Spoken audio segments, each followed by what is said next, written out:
आज सतगुरुवार के वरदानी दिवस की आपको ढेर सारी शुभकामनाएं। ओम शांति। आज 16 मई 2024 के साकार मधुर महावाक्य हैं। सतगुरुवार वरदानी दिवस की बहुत बहुत हार्दिक शुभकामनाएं। बहुत सुंदर दृश्य इमर्ज करेंगे। परम सतगुरु का वरदानी हाथ मेरे सिर पर है। उस हाथ से बहुत प्रकाश निकल रहा है। वरदानी दृष्टि देते हुए बाबा मुझे वरदान दे रहे हैं। पद्मा पदम भाग्यवान भव, खुश नसीब भव, हेल्दी वेल्दी भव। इन वरदानों से अपनी बुद्धि रूपी झोली भर लें। महसूस करें कर्म क्षेत्र पर ये वरदान मेरे साथ हैं। आज बाप दादा ने अपने मधुर महावाक्यों में बहुत सुंदर बात हमें समझाई। क्या करना है, क्या नहीं करना है। अपने को सुधारो, अपने को परिवर्तन करो और उसके लिए एक बाप की याद में रहो। दैवी गुण धारण करो, चक्र को याद करो। क्या नहीं करना है, टाइम वेस्ट नहीं करना, गफलत नहीं करनी। अगर कोई बच्चा गलती करता है, शरारत करता है, तो उसको थप्पड़ नहीं मारना। बहुत मीठी सी रूहान करते हुए बाबा ने कहा कि ये संगम का समय है। आपको बहुत बड़ी लॉटरी मिली है। जिन्हें ये बात याद रहती है वो कभी भी अलबेले नहीं हो सकते। वो टाइम वेस्ट नहीं करेंगे। वो अच्छी रीति पढ़ाई पढ़ेंगे। ये ईश्वरीय पढ़ाई मनुष्य से देवता बनने की है। जो कुछ आप संगम पर सफल करते हो वो 21 जन्मों के लिए जमा हो जाता है। बाबा शिक्षक है, पढ़ाते हैं। अगर कोई बच्चा बाबा की बात नहीं मानता तो बाबा कभी श्राप नहीं देते हैं। बाबा कहते हैं मुझसे डरने की ज़रूरत नहीं है। मैं तो तुम्हें हेल्दी वेल्दी बनाने के लिए आया हूँ। आप मनुष्य से देवता बनने के लिए आए हो तो अच्छी रीति पढ़ाई पढ़ो। आज बाबा के महावाक्यों के साथ मातेश्वरी जी के भी महावाक्य हैं। जो सबसे पहली ब्रह्मा कुमारी बनी मातेश्वरी जी, जिन्हें प्यार से जगदम्बा माँ कहते थे। मातेश्वरी जी के महावाक्यों में बहुत सुंदर बात उन्होंने समझाई। दे दान तो छूटे ग्रहण, विकारों का दान दे दो, ग्रहण छूट जाएगा। परमात्मा गुप्त वेश में आए हैं। आप कन्याएं, माताएं जो भी सन्यास कर रही हो, ये बेहद का सन्यास है जिसके बारे में कोई नहीं जानता। ये कोई अनाथ आश्रम नहीं। यहाँ पर आकर आप घर गृहस्थ में रहते हुए पावन बनना सीखते हो। यहाँ पे जब आते हो तो अपने आप को परिवर्तन करना है। अपने में क्या क्या बदलाव लाना है, एकाग्र होकर बाबा की मुरली भी सुनेंगे। ओम शांति। Good morning. आज हम सुनते हैं 16/5/24 के अनमोल मधुर वाक्य। बाबा कहते मीठे बच्चे, अपने को सुधारने के लिए अटेंशन दो। अपने को सुधारने के लिए अटेंशन दो। दैवी गुण धारण करो। बाप कभी किसी पर नाराज नहीं होते, शिक्षा देते हैं। इसमें डरने की कोई बात नहीं। प्रश्न है, बच्चों को कौन सी एक स्मृति रहे तो टाइम वेस्ट ना करें। उत्तर है, ये संगम का समय है। बहुत ऊंची लॉटरी मिली है। सद्युग की बादशाही बहुत ऊंची लॉटरी मिली है। बाप हमें हीरे जैसा देवता बनाने आए हैं। ये समृद्धि रहे तो कभी भी टाइम वेस्ट नहीं करें। ये नॉलेज है सोर्स ऑफ इनकम। इसलिए पढ़ाई कभी मिस ना हो। माया देह अभिमान में लाने की कोशिश करेगी। तुम्हारा डायरेक्ट बाप से जोग हो तो समय सफल हो जाएगा। ओम शांति। बच्चों को ये तो मालूम है कि ये बाप है, इससे डरने की कोई बात नहीं। ये कोई साधु संत महात्मा नहीं है जो कोई बददुआ करेंगे, गुस्सा करेंगे। उन गुरु आदि में तो बहुत क्रोध होता है, तो उनसे मनुष्य डरते हैं कहीं श्राप ना दे देवें। जैसी कोई बात नहीं। बाबा से कभी डरने की बात नहीं। बाप से डरते वो हैं जो खुद चंचल होते हैं। ये लौकिक बाप तो गुस्सा भी करते हैं, जहाँ तो बाप कभी गुस्सा नहीं करते, समझाते हैं कि बच्चे अगर बाप को याद नहीं करेंगे तो पाप कर्म नाश नहीं होंगे, अपना ही जन्म जन्मांतर के लिए नुकसान करते हैं। बाप तो समझा नहीं देते हैं ताकि बच्चों में आगे के लिए सुधार हो जाए। बाकी ऐसे नहीं कि बाप नाराज़ होते हैं, बाप तो समझाते रहते। बच्चे अपने सुधारने के लिए याद की यात्रा पर अटेंशन दो, साथ साथ चक्र को भी बुद्धि में रखो, दैवी गुण भी धारण करो। याद है मुख्य, बाकी सृष्टि चक्र की नॉलेज तो बहुत सिंपल है, वो है सोर्स ऑफ इनकम, परंतु उनमें दैवी गुण भी धारण करने हैं। इस समय बिल्कुल आश्रय गुण, छोटे बच्चों में भी आश्रय गुण होते हैं, लेकिन उनको मारना बिल्कुल मना है। बच्चे कितनी चंचलता करें, उनको मारना बिल्कुल मना है। वे और ही सीखते हैं, आज माँ बाप मारेंगे कल को वो मारेंगे, वो भी सीखते हैं। वहाँ सत्युग में तो सीखना नहीं होता, यहाँ तो माँ बाप से बच्चे जब सीखते हैं।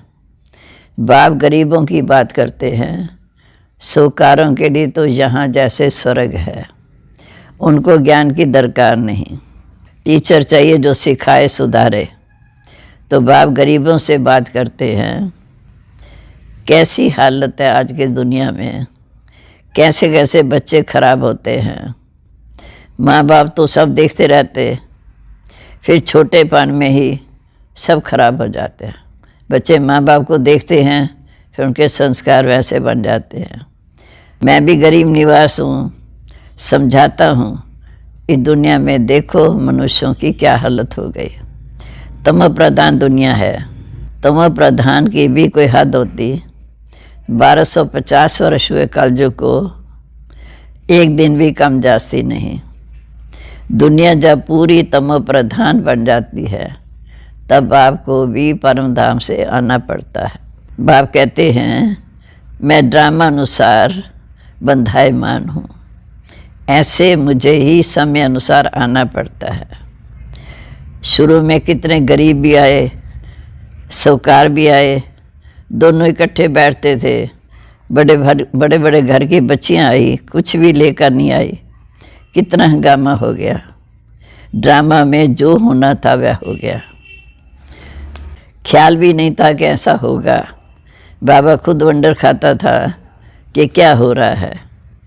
इनों की हिस्ट्री बड़ी वंडरफुल है, ये भी ड्रामा में नूंद है। बाबा ने सबको कह दिया कि घर से चिट्ठी लिखा कर आओ कि हम ज्ञान अमृत पीने जाते हैं।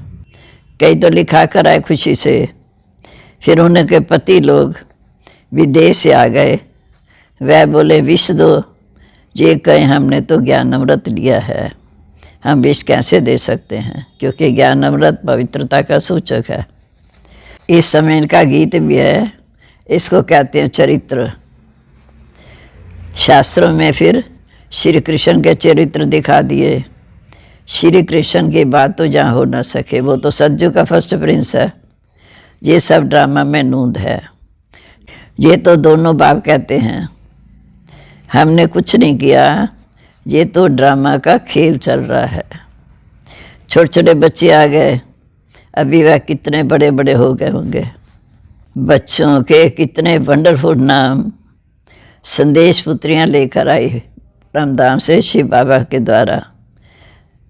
फिर भी उनसे कई भाग गए, फिर उनका वो नाम तो रही नहीं जो बाबा ने दिया, फिर पुराना नाम शुरू हो गया। इसलिए कहते हैं ब्राह्मणों की माला बन नहीं सकती, कभी ऊंच कभी नीच। बाबा कहते तुम्हारे पास कुछ भी नहीं है, माला फेरते थे, अभी तुम माला के दाने बनते हो, पूजनीय दाने बनते हो।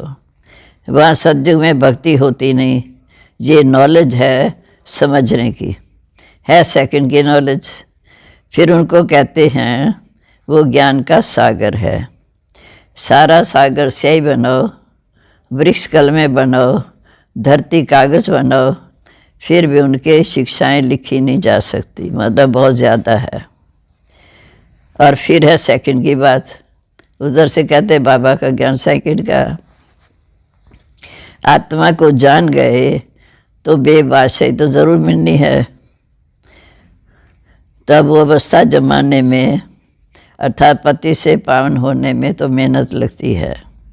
बाप कहते बच्चे अपने को आत्मा समझ, मुझ अपने बेहद के बाप को याद करो, इसी में मेहनत है। तदवीर कराने वाला तो टीचर है, पुरुषार्थ कराने वाला तो शिव बाबा, परंतु किसकी तकदीर में नहीं है तो टीचर भी क्या कर सकता। टीचर तो पढ़ाएंगे, ऐसे भी नहीं कि रिश्वत लेकर पास कर देंगे। ये तो बच्चे समझते हैं, ये बाप दादा दोनों इकट्ठे हैं। ढेर बच्चियाँ चिट्ठी लेकर आती बाप दादा के पास, शिव बाबा के रब प्रजापिता ब्रह्मा, बाप से वर्षा लेते हो, ये बाप दादा दोनों इकट्ठे हैं। ढेर बच्चियों की चिट्ठियाँ आती हैं बाप दादा के नाम पर। पहले हम पत्र लिखते थे शिव बाबा के रब ब्रह्मा बाबा, शिव बाबा के रब प्रजापिता ब्रह्मा, बाप से वर्षा लेते हो, इस दादा द्वारा स्मृति में है, त्रिमूर्ति में है कि ब्रह्मा द्वारा स्थापना कराते हैं, परंतु ब्रह्मा को क्रिएटर नहीं कहेंगे। बेहद का क्रिएटर वो एक ही शिव बाबा है। प्रजापिता ब्रह्मा भी बेहद का हो गया। प्रजापिता ब्रह्मा है, बहुत प्रजा हो जाएगी। सब कहते हैं ग्रेट ग्रेट ग्रैंड फादर, सब धर्म पिताओं का पिता। शिव बाबा को ग्रेट ग्रेट ग्रैंड फादर नहीं कहेंगे, वह तो सभी आत्माओं का बाप है। आत्माएं आपस में भाई भाई हैं, फिर साकार में भाई बहन बनते हैं।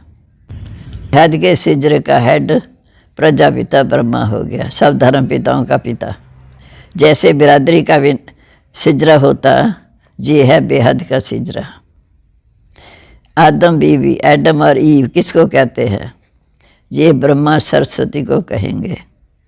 अब सिजरे से वो बहुत बड़ा हो गया, सारा झाड़ इस समय जर्जरित भूत हो गया, फिर नया चाहिए। इसको कहा जाता वैरायटी धर्मों का झाड़। वैरायटी फीचर्स हैं, एक न मिले दूसरे से। हर एक एक्टिविटी का पार्ट एक न मिले दूसरे से। ये बहुत गुये बातें हैं। हम आत्मा छोटी बिंदी है, परमपिता परमात्मा भी छोटी बिंदी है। वो भी जहाँ बाजू में आकर बैठते हैं, जहाँ आत्मा का निवास स्थान है उसके बाजू में आकर बैठते हैं। आत्मा कभी छोटी बड़ी नहीं होती। बाप दादा दोनों का इकट्ठा पाठ बड़ा वंडरफुल है। बाबा ने ये रथ भी बड़ा अनुभवी लिया है। बाबा खुद समझाते हैं, ये मेरा भाग्यशाली रथ है। इस मकान अथवा रथ में आत्मा बैठी है। शरीर रूपी मकान अथवा रथ में आत्मा बैठी है, इसलिए इसको भाग्य रथ कहा जाता, जिसमें बाप बैठ तुम बच्चों को हीरे जैसा देवता बनाते हैं। आगे थोड़ी समझाते थे, बिल्कुल तुच्छ बुद्धि थे। बाबा ने आकर बुद्धि का ताला खोला। अब तुम बच्चे समझते हो, जो फिर अच्छी रीति पुरुषार्थ भी करना चाहिए, टाइम वेस्ट नहीं करना चाहिए। लौकिक स्कूल में टाइम वेस्ट करने से ना पास हो जाते, फेल हो जाते हैं। बाप तुमको बहुत बड़ी लॉटरी देते हैं। कोई राजा के घर जन्म लेते हैं, कोई गरीब का बच्चा राजा के घर जन्म लेते हैं, तो जैसे कि लॉटरी मिली ना, ये है सबसे ऊंची लॉटरी। इसमें अपना टाइम वेस्ट नहीं करना चाहिए। बाबा जानते हैं माया की बॉक्सिंग है, घड़ी घड़ी माया देह अभिमान में ले आती है। तुम्हारा बाप के साथ डायरेक्ट जोग है, सन्मुख बैठे हैं ना, इसलिए जहाँ रिफ्रेश होने आते हो ड्रामा अनुसार। बाप कहते मैं तुमको जो शिक्षा देता हूँ वो धारण करनी है। ये ज्ञान भी तुम्हें अभी मिलता है, सारे कलम में नहीं मिलता, अभी मिलता है। फिर ये ज्ञान भी प्राय लोप हो जाएगा। ढेर आत्माएं चली जाती हैं शांति धाम में। फिर आधा कल्प के बाद भक्ति मार्ग शुरू होता है, क्योंकि सतयुग में तो बहुत संख्या कम होती है। सतयुग त्रेता देवी देवता धर्म, फिर द्वापर से भक्ति मार्ग शुरू होता है। आधा कल्प से तुम वेद शास्त्र पढ़ते आए, भक्ति करते आए हो ना। अब मूल बात समझाई जाती है कि अपने को आत्मा समझ, बाप को याद करो तो जन्म जन्मांतर के विकार विनाश होंगे। ये है नॉलेज सोर्स ऑफ इनकम। इससे तुम पद्मा पद्म भाग्यशाली बनते हो, स्वर्ग के मालिक बनते हो। सतयुग में तो सब कुछ है। बाप याद दिलाते हैं तुमको स्वर्ग में कितने अपार सुख दिए थे, तुम विश्व के मालिक थे, फिर सब कुछ गवा दिया। तुम रावण के गुलाम बन गए हो। राम और रावण का हिसाब ये वंडरफुल खेल है। ये फिर भी होगा, हर कलम में वही रिपीट होगा, क्योंकि ये अनादि बना बनाया खेल है। स्वर्ग में तुम एवर हेल्दी वेल्दी रहते हो। या मनुष्य को हेल्दी बनाने के लिए कितना खर्चा करते हैं, ये भी एक जन्म के लिए। तुमको तो आधा कल्प एवर हेल्दी बनाने में क्या खर्च होता है। सतयुग त्रेता आधा कल्प एवर हेल्दी बनाने में क्या खर्चा होता है, एक नया पैसा भी नहीं। देवताएं एवर हेल्दी है ना, तुम जहाँ आए हो एवर हेल्दी बनने के लिए। एक बाप के बगैर सबको एवर हेल्दी कोई बना ना सके।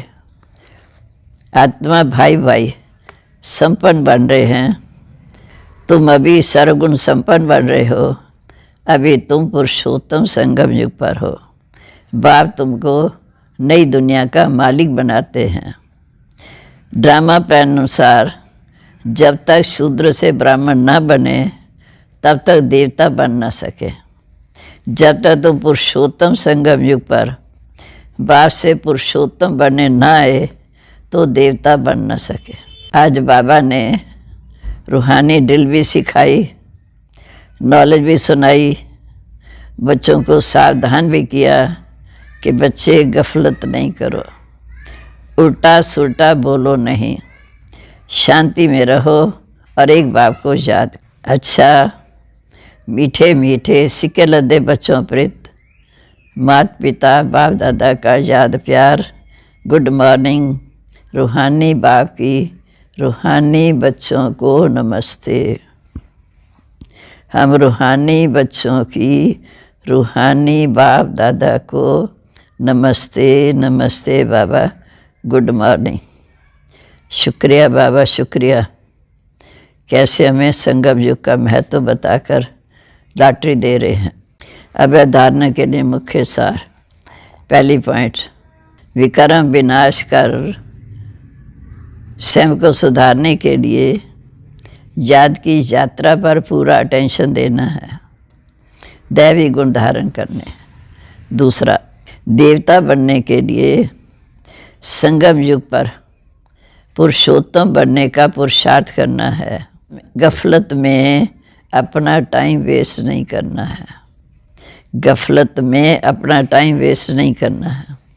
अब आज का वरदान, ज्ञान के श्रेष्ठ खजानों को महादानी बन, दान करने वाले मास्टर ज्ञान सागर भव। ज्ञान के श्रेष्ठ खजाने को महादानी बन दान करने वाले मास्टर ज्ञान सागर भव।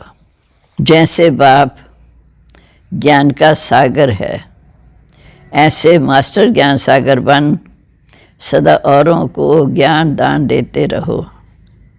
ज्ञान का कितना श्रेष्ठ खजाना बाप आप बच्चों के पास है। उसी खजाने से भरपूर बन याद के अनुभवों से औरों की सेवा करो। जो भी खजाने मिले हैं महादानी बन उनका दान करते रहो, क्योंकि ये खजाने जितना दान करेंगे उतना और भी बढ़ते जाएंगे। महादानी बनना अर्थात देना नहीं बल्कि और ही भरना है। महादानी बनना अर्थात देना नहीं बल्कि और ही भरना है। स्लोगन है, जीवन मुक्त के साथ देह से न्यारे विदेही बनना, ये है पुरुषार्थ की लास्ट स्टेज।